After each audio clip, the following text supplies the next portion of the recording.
Usually we start with some sports. Usually we start with destroying some woke topic. But my God, after last night's debate, I don't know how you don't talk about it. That was as sad a performance as you're ever going to see. Now, you got to remember what America used to be. America thought that Richard Nixon was shady because he had a 5 o'clock shadow in a debate with John F. Kennedy back in the 60s. And Nixon then lost that election because of a 5 o'clock shadow on TV.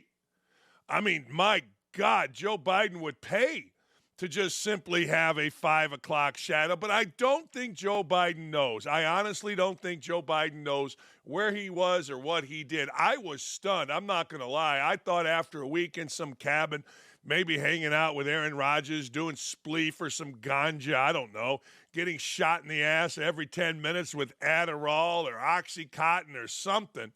I thought maybe Joe Biden would come out looking tan. I thought maybe Joe Biden would come out looking young and refreshed. Instead, he looked like a corpse, a literal corpse.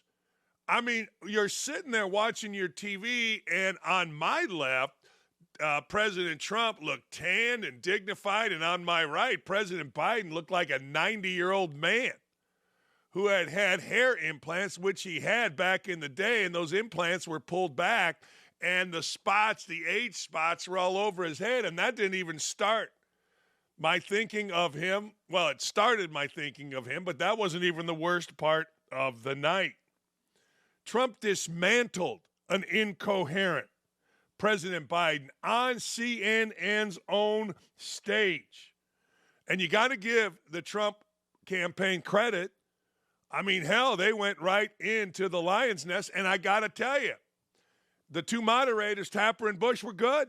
They were good. I have no problem with any of it. I thought they were fine. I thought they showed themselves to be simply there, and I liked the turn off the mic. I did. No bickering other than whose golf handicap was what, which was so perfect, at least for a guy like me, just to go, Jesus, these guys are breaking it down to what guys actually are, right? I mean, think about it. Your husband or you and your buddies will argue about damn near everything, but it always comes down to whose dick is bigger. And it's not literal, it's figurative. I hit a ball farther than you. I could beat you one-on-one. Let's box. I get it all the time. I get it from people, hey, let's box, Dakich. I don't like you. I'm like, dude, I'm 62 years old. Just don't hit me. We can box, but don't hit me. You know what I'm saying? It's always who's got the biggest one among men. And that's what it came down to. And hell, Biden couldn't even tell the truth on that. I'm a 6, no, I'm an 8. Oh, gee, that just gave me a headache. At some point, the Democrats, they got to bring in Big Mike. You got to bring in Gavin Newsom, or you got to bring in Michelle Obama. You got to go to the pen, bring in the right-hander. It can't be spun. You know, what's her face? Heels up Harris. She tried to spin it, started slow, got better. Jill Biden went haktu all over Joe Biden after in a thing where she's yelling and screaming AOC like, but at some point, it's time to wheel in the big old righty. Get that muscular back going, loosen up those big old shoulders, and bring in Big Mike. The hell, the convention is in Chicago. She could lumber across the street damn near if she can get out of the way of the dead bodies. But it might be time to bring in Big Mike or somebody. Gavin Newsom looks too fake to me, but he's perfect for California. I'm guessing he would win. But let's go through some of the highlights or lowlights. This first one is my favorite. And I thought Joe Biden actually had a lot of these type moments. And I thought that President Trump would use this line more. Let's hear Joe Biden saying something and Trump saying, what? On the total initiative relative to what we're going to do with more Border Patrol and more asylum officers. President Trump? I really don't know what he said at the end of that sentence. I don't think he knows what he said either. Look, we had the safest border in the history of our country. The border, all he had to do was leave it. All he had to do was leave it. Here's how you know. I want to play that again. And here's how you know that Biden is absolutely not there. See, Biden always turned either to him or away from him. And if you looked at the last debate, Biden always had a comeback, a smirk, something nasty. Watch how Biden can't even react to what Trump said about him not knowing what he said. Let's play that again. Don't watch Trump. Watch Biden when Trump says, I don't know what he said, and neither does he. On the total initiative relative to what we're going to do with more Border Patrol and more asylum officers. President Trump? I really don't know what he said at the end of that sentence. I don't think he knows what he said either. Look, we had the safest border in the history of our country. The border, all he had to do was leave it. All he had to do was leave it. Did you see Biden? He has no idea where he is. None. He's got a script, but he can't think. He's literally brain dead, and I hate that for us. We have a brain dead, dementia-ridden old man in the president's office, and no matter how you want to spin it, you can tell by that clip right there. It's not only what he said, it's the look on his face with the no chin.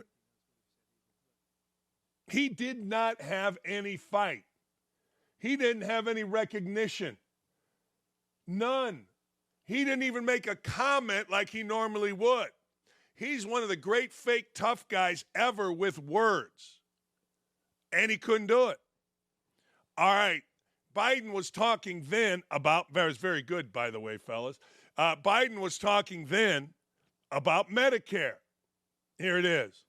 All those things we need to do, child care, elder care, making sure that we continue to strengthen our healthcare system, making sure that we're able to make every single solitary person eligible for what I've been able to do with the with the COVID.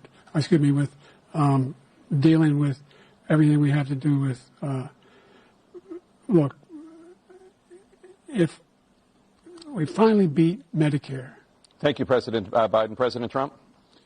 Well, he's right. He did beat Medicare. He beat it to death, and he's destroying Medicare because. That's easy. That was on a tee. This is a tee. There's the ball. Whack. Look, I'm not smart enough to know. I know this. I don't need Social Security and Medicare taken away. But I didn't hear anything from our president that gave me any comfort about anything. But he put it right on a tee. Right on a damn tee. And look, if you listen, if you transcribe what was said right there, it's gibberish. And it's sad.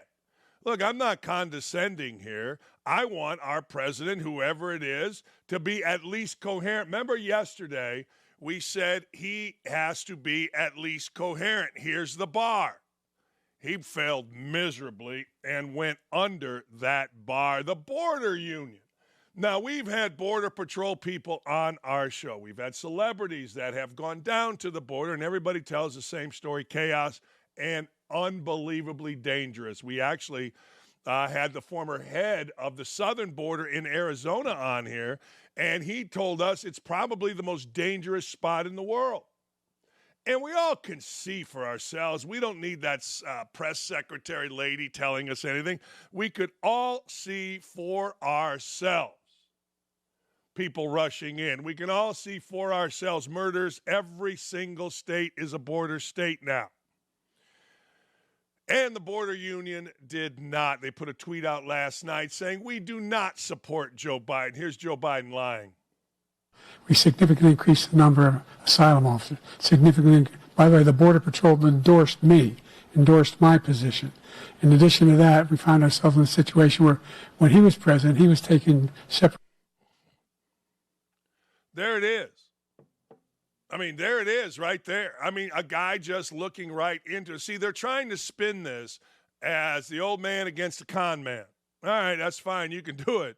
But can you put that up again? I mean, if you missed it, Biden is saying that the Border Patrol was and has endorsed him. The Border Patrol, in fact, I retweeted this last night, came out and said, no, we didn't. So who's the con man? Now just remember this. Nobody is a bigger liar than Biden, whether he was raised in the Catholic Church, the Puerto Rican Church, the Black Church, the Serbian Church, the Church of what's happening now. He used to go to 3 churches before 8 o'clock school. I mean, he told you that Hunter Biden and his laptop was a fraud. Well, it wasn't. Russian disinformation. The lying. But that's not even the worst part. The worst part is the man is not capable of making a sandwich, much less running our country. Let's play that again, and let's show America exactly how this man cannot open his freaking mouth without lying. We significantly increased the number of asylum officers. By the way, the Border Patrol endorsed my position. In addition to that, we found ourselves in a situation where when he was president, he was taking separate. See, where do you come up with that? Like, what evil is in your mind that all of a sudden it springs to an insane lie that is so easy to negate by a simple tweet? Honest to God, that's the brain of Joe Biden. I'm going to lie. I'll figure it out. I'll say something, and the American people will buy it, and I'll get the job that I want, and we'll figure it all out later. I know what he's doing. Look, I'm an accomplished liar. Oh, man, I need to get out of stuff. I can look you right in the eye. Used to. Not so much anymore. I know exactly what he's doing. We all know exactly what he's doing. All right, how about this response to abortion? But here's the deal. There's a lot of young women are being raped by their in-laws, by their spouses, brothers and sisters. By their sisters? Huh? Wow. All right. I mean, I guess somebody could make the argument, but I thought Trump handled that very well. Trump said exceptions. Look, they're trying to pin everything in abortion on Trump. Isn't it amazing that in this country, you're, I guess, on the right side of abortion if you're for killing babies? Now, I want you to think about that just for a second. You're on the right side here in the United States if you are for killing babies. My God, what a country we've become. We need an enema. We need something stuck up our you-know-what, water turned on, and clear the whole thing out is what we need. But it's amazing. Your brothers, brothers maybe, but sisters? He also said there's like 100 trillionaires. What? Honest to God. And then, of course, the golf game. The golf game heard around the world. Joe Biden wants to show by carrying his own bag. Donald Trump wants to show that he's a better golfer and hit the ball longer. This is where men take it out and they start measuring, as we always do. Here's this exchange. Just take a look at what he says he is and take a look at what he is. Look, I'd be happy to have a driving contest with him. The reason I got my handicap, which when I was vice president, down to a 6. But by the way, I told you before, I'm happy to play golf if you carry your own bag. Think you can do it? That's the biggest lie. He's a 6 handicap of all. I was an 8 handicap. Yeah. 8. Never. But I had, I've seen you swing. I know you swing. Okay, let's not act like children. President Trump, we're going to turn Let's not act like children. to a specific concern that voters have about you. Will you pledge tonight that... Man, see, at least now, later on in the debate, you are a child. See, that's what I was talking about. Remember earlier in this discussion, I was telling you how Biden wasn't even there enough to make a stupid comment? That's exactly what I'm talking about. You are a child. All right. Can you imagine Joe Biden trying to walk 18 holes? It would take 2 days, 6 hours, and 38 minutes for him to shuffle along. And you got to hope that there is nobody there in the way, because I'm guessing he can't go that way. Joe, get out of the sand trap. Joe. Jill, will you come get Joe out of the sand? Jill, stop having sex with the servant over here and get your husband out of the sand trap, Hawk 2. Get him out. He's stuck in the sand trap. Could you imagine a golf game between these two idiots? Can you imagine getting in a sand trap, Joe Biden trying to get out?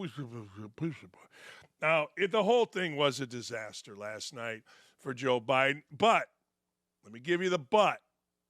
But you still got to figure out how to win the election.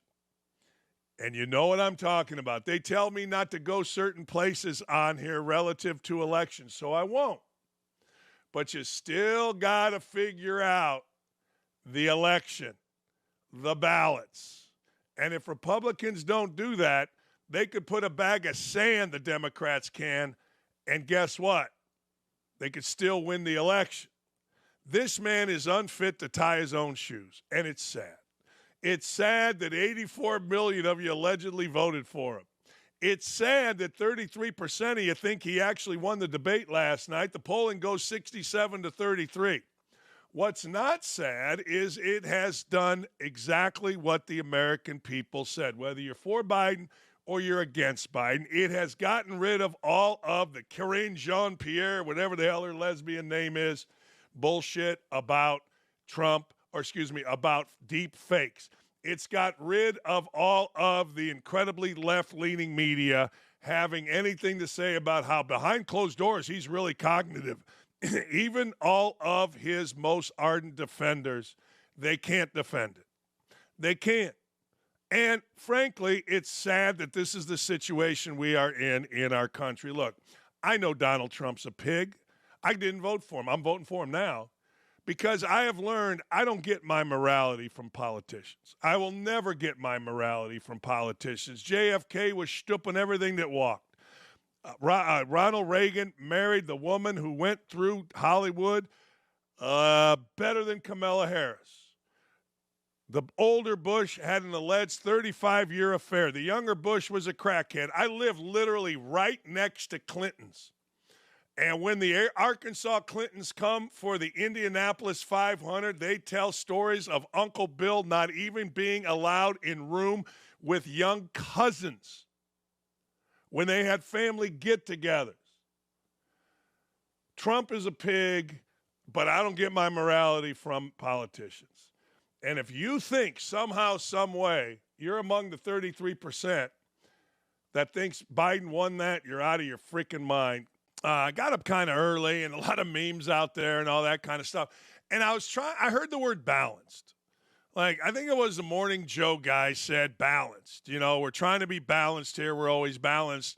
And in talking to Mary Catherine Hammond and talking to you earlier, the only thing that I can come up with that was a negative, in my opinion, for Trump was the whole golf measuring thing. I can drive it farther than you. Can you carry the bag? It's like two guys out there measuring, you know. And that's about it. There's not much else that I can come up with. I mean, I did see this. I did see, you know, a couple of Democrat or kind of, you know, Democrat media guys tried to say, hey, you know, Trump was nasty. I didn't think Trump was nasty. I'd tell you if I thought Trump was nasty. In fact, I would argue that Trump was not nasty enough. I would argue that Trump kind of let Biden off the hook when he was speaking gibberish. The only thing that I could come up with negative of Trump is when they got into that idiotic golf, which was idiotic, beneath, stupid, childish. But it's two guys that we have to do this. We have to take out the PP and do some measuring. It's what we do. Speaking of this, look at Cowboy Joe over here. Look at Big Slim. What is that hat? What are you wearing? Why are you wearing it? What's going on here, Nickelodeon? What's going on? Well, you know how I went on the bachelor party last week at Columbia, right? Yeah. So I went to this little lake town called Guadalupe. I don't know what it's called. And my buddy needed a new bag because his old one ripped. And I walked into this little shop. And look what I found. I found me a little Cowboy Joe right here. And I saw it. I put it on. Leather? I said, say less. What is that? Is that leather? What is that hat made of? It's leather. Can't tell. Oh, fake. That's got to be a hot mother. Wear that in the winter, but it looks good on you. You look like an Italian cowboy. That's the goal, in fact, right? I would argue it looks better than your hair. Should I just keep this on every single time I'm on air now? Is this going to be my thing? Yeah, I think so. All right, I got to move along here, but I saw you in the hat, and it looks awesome. It looks fantastic. Congratulations. Very nice. ESPN is going to avoid a disaster, it appears like. Looks like McAfee and GameDay are likely going to, once again, be reunited. Burke Magnus telling a reporter he doesn't have concerns over McAfee not signing a deal. Burke Magnus is chicken shit. Burke Magnus is one of the most scared guys ever. He has let ESPN go to DEI hell, both internally and externally on the air. But the one thing he has done that has been smart is he has aligned himself to Pat McAfee. He has. And in aligning himself to Pat McAfee, he's kind of saved his gig, and he got the other guy, Norby Williamson, out. You got to understand, among the white guys at ESPN, they're all sweating because they all know the edict coming down from Disney and others is, hey, man, DEI this thing up. So Burke Magnus speaking to a reporter, yeah, I presume he will. With Anu Marchand reporting is technically true relative to ink on a piece of paper, but as you know, in our world, it's a fairly common situation to have reached an agreement without an executed contract or piece of paper. That is true.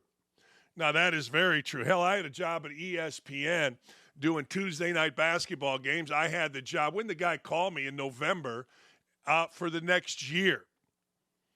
I think from time to time, Pat likes to just muse on what he may or may want to do. We're not in the business of handcuffing anyone to a table. This is not unique to Pat. Of course you're in the business of handcuffing someone to the table. Stephen A. Smith talked about politics on Twitter. Fran Fraschilla can't.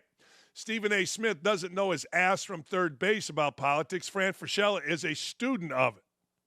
One can speak on it. The other's handcuffed to a table. Oh, just stop with the stupid. Just say we only handcuff middle-aged white dudes to the table. I mean, let's just be honest here. Stephen A. Smith and Chinny Chimichanga and all the other idiots that walk around ESPN are free to say whatever they want. A guy like Fran Fraschilla, or when I was there, me or Seth Greenberg, we were tweeting during a debate a few years ago, and we got shut down. Now Stephen A. Smith openly talking about replace Joe Biden. Fran Fraschilla openly talking about the draft. Just stop it with that bullshit. This is not unique to Pat. If someone comes to us and says, hey, I'd rather do this or that instead of that, we'll listen and have those conversations. But I expect Pat to be on game day. That's right. That's right. The lesbians are at it again. They are. Lesbians in sports are a pox on the sport. I'll say it. I don't give a damn if you don't like it. U.S. women's national team, a former player, Samantha Midwis, pleads for Korbin Albert, an open Christian who was selected to the U.S. women's team, to bow down to the LGBTQ. Listen to this. I also just have to add here, Korbin Albert's selection to this roster is upsetting to a lot of people, especially within our women's soccer community. Earlier this year, Korbin had shared some homophobic and transphobic content on her social media. While the team has expressed that they are handling it all internally, and Korbin did issue an apology on her social media, fans and supporters of the team haven't been privy to any work or ongoing conversations regarding the situation.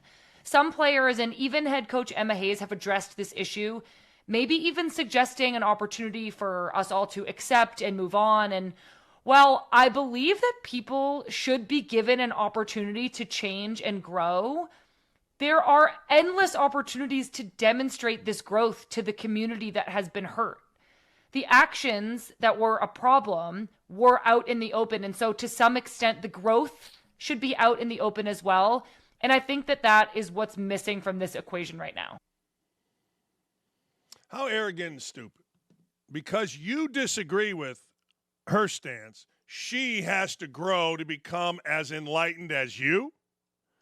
I'm telling you, man, I could bring my wife down here, show her this, and she will laugh her ass off. As you know, she's coached for 30 years in women's sports. Growth is what? Being like you? Because you have some kind of, oh my God, Zen-like, Buddha-like enlightenment? Kiss my ass with that. Got 350 million people in the United States. We're going to have different ideals. The least accepting among us is you, lady. The least accepting among us, we all know, is people like Samantha Midwis or whatever the hell. Because if you disagree with my sex, who I scissor with, who I spoon with, who I fuck, then I am a bad person. Kiss my ass with that. Everything when you disagree is not transphobic or ick or whatever the hell it is. And nobody should have to bow down to you. Nobody knows who you are. Nobody gives a shit who you are. And it's exhausting. You know, you people that are lesbians think everybody is not nearly as enlightened as you. And it's time to grow. Get with us. We put our flag out. We have parades where grown-ass men ride bicycles naked, where women scream and yell naked, in bondage, because we're enlightened. My ass. Just shut up with all that. Earlier this year, Albert, the woman, reposted a video on her TikTok of a message telling about how being gay and feeling transgender is wrong. So what? That's her opinion. According to The Athletic, the 22-year-old also created a since-deleted video of 4th of July weekend in 2022 in which she and her family said her pronouns are USA. Hey, lady, how about you, Samantha Willis? You grow the hell up and understand nobody really gives a shit about your pronouns. And it is okay, you close-minded fool, to make fun of things. My pronouns, I don't even know what the hell they are. I don't even care, could care less, but I'll take USA. And if that offends you, then how close-minded are you? You need to be enlightened. You need to open your mind. And don't give me that crap about, well, it's bullying. People are dying. No, they're not. No, they're not. No, stop it.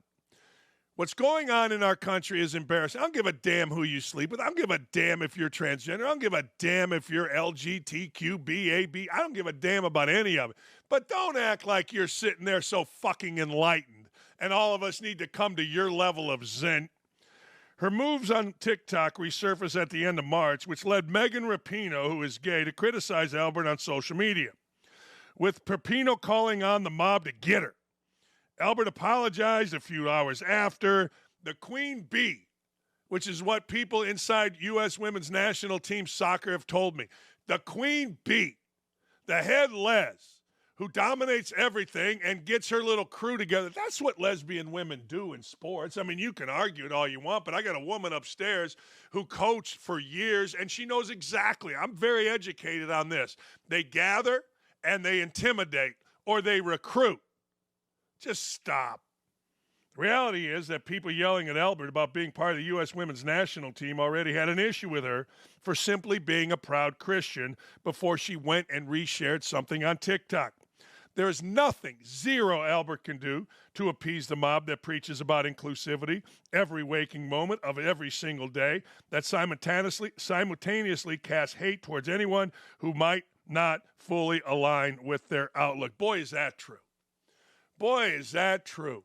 You don't agree with us, we're going to figure out how to hurt you most. Mostly, you're causing death. You're transphobic. No, we're not. You're just standing up to dumbasses that are closed-minded, that think everybody should think like them, and if they don't, they get on their little TV and they whine like hell. And I'm kind of tired of it. Just because somebody says, look, I'm Christian, I think different, my pronouns are USA, that shouldn't offend your sorry little ass, Samantha Mewis. But it does. It always does. Because that's how you roll. Inclusivity only if you think the way we think. That's it. If you don't, we're going to get you. We're going to get you. Because a Christian straight girl dared share her views. I would say this, Samantha Willis, grow the fuck up. How about you grow up? How about you grow the hell up, open your mind, and accept ideas that are different than yours? But that's impossible because you're a victim. You'll always be a victim, and I can't believe somebody doesn't think like me. They need to grow. They need to expand. No. It's totally the other way. You are the most closed-minded people in this country. You are the most narrow-minded. You are the most full of shit, if you want to know the truth. I got no problem with Bronny James being drafted. I got none. I know we're supposed to. I know we're supposed to jump up and down, stand on our head and shit snowballs because Bronny James got drafted by the Lakers and it's nepotism. Who cares? What do I care? Look, the Greek Freaks' two brothers got drafted and they couldn't play dead. So why shouldn't LeBron James' son get drafted? I mean, Woj says, I don't want to hear about nepotism. I don't give a damn what Adrian Wojnarowski wants to hear about or doesn't want to hear about. I just sit behind with two idiots, Adrian Wojnarowski and Michael Eaves, waiting to go on a set. Michael Eaves is so stupid, I'm not sure he can tie his shoes. And Wojnarowski must have said, me, I, and to the point where I'm like, Jesus, can I get out of here and get on the set? So I don't really have respect, even though Woj was a big supporter of mine because I was damn good at ESPN. But I don't want to hear from Woj. I don't want to hear nepotism. Oh, shut up what you want to hear. Of course it's nepotism, and I got no problem with it. None, zero, zip. Why would I? If we're going to draft all of the Antetokounmpo brothers, so what? I mean, damn. Larry Bird's kids are scouts for the Pacers. I mean, go up and down the line. I think Steve Kerr's a scout for his kids, a scout. Just stop. Nepotism is in every area, and I got no problem with it. Here's Bronny James, here's Woj on Bronny James.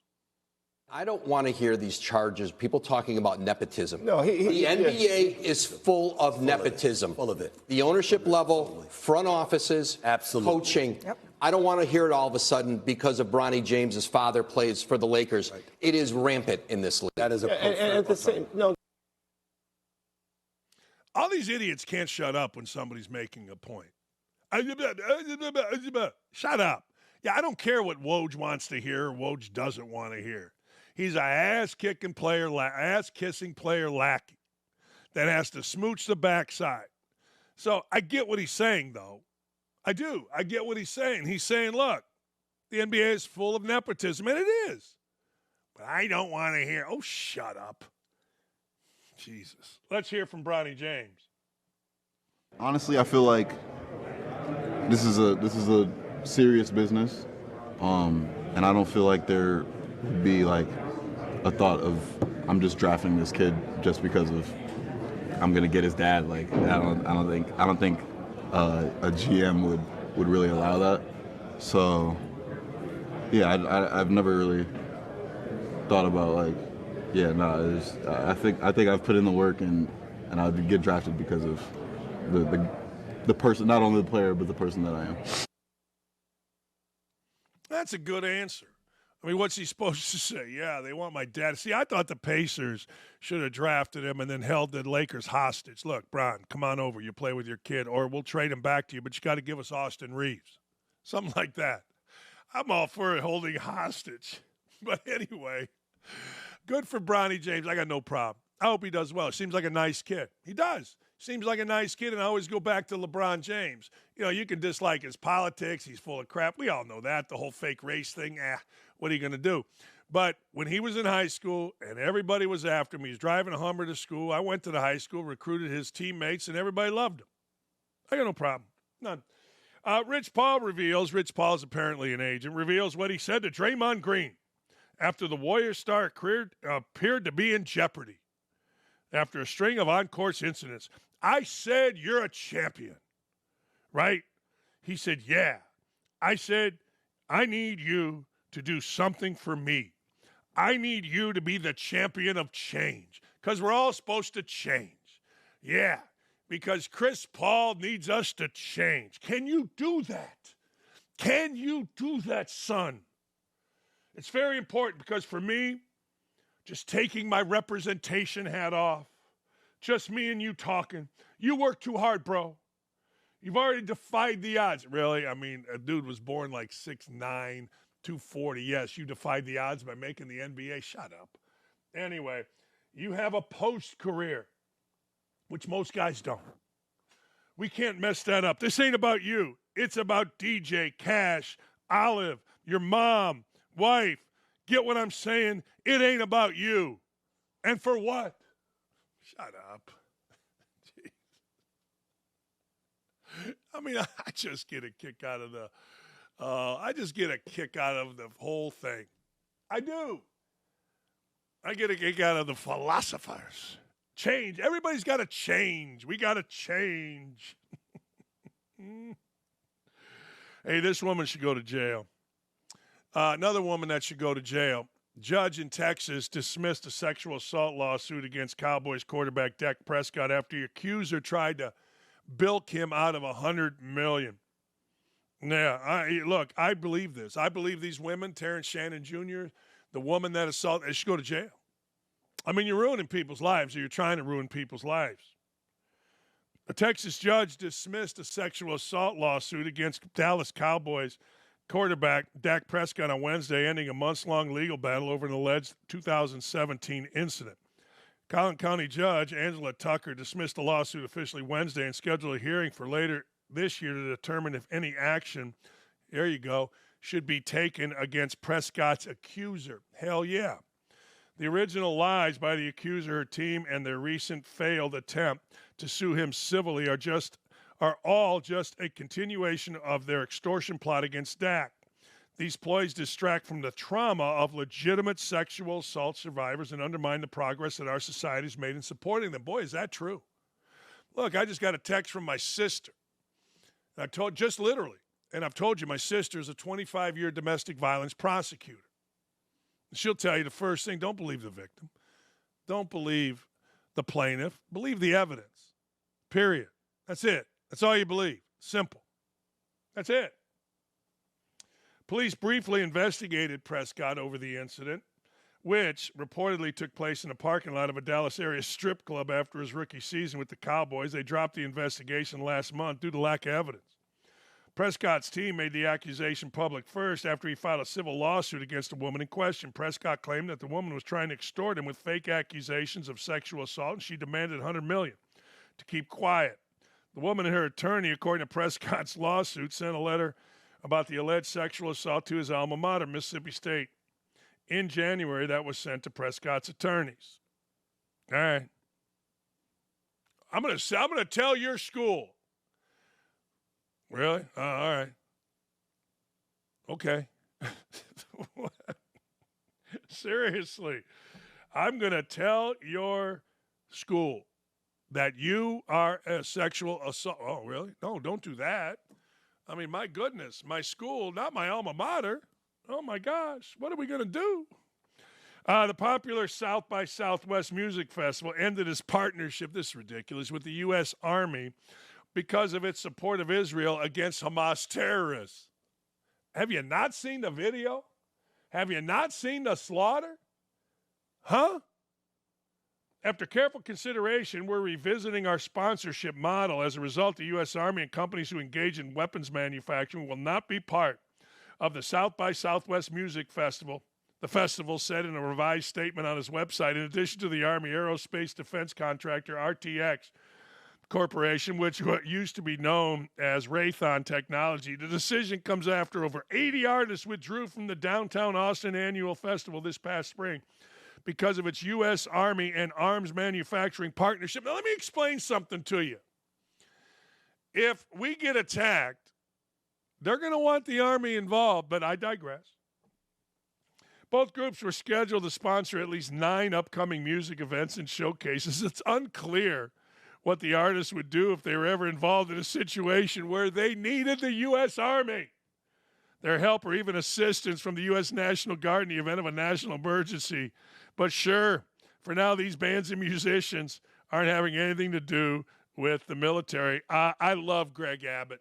I think he's been on our show. I know Ken Paxton, the Attorney General, has. Here's Greg Abbott talking about the decision. The mayor, I don't look so good today. Bands pull out of SXSW over U.S. Army sponsorship. Bye, don't come back. Right, don't come back. Austin remains a headquarters for Army Futures Command. San Antonio is Military City, USA. We are proud of the U.S. military in Texas. If you don't like it, don't come here. That should be the answer to everything. That, ladies and gentlemen, should be where we head with all of these dumbass things, whether it is the LGTABCD women's soccer team or this. Hey, you don't like it? Get the hell out of here. Period. It ain't that hard. Hey, Nick, you're a hip young guy. The hell is this thing? What is the South by Southwest Music Festival? And put your damn hat on. That thing was stylish according to our friend Jennifer. She was digging that look. Yeah, you look like a swarthy cowboy.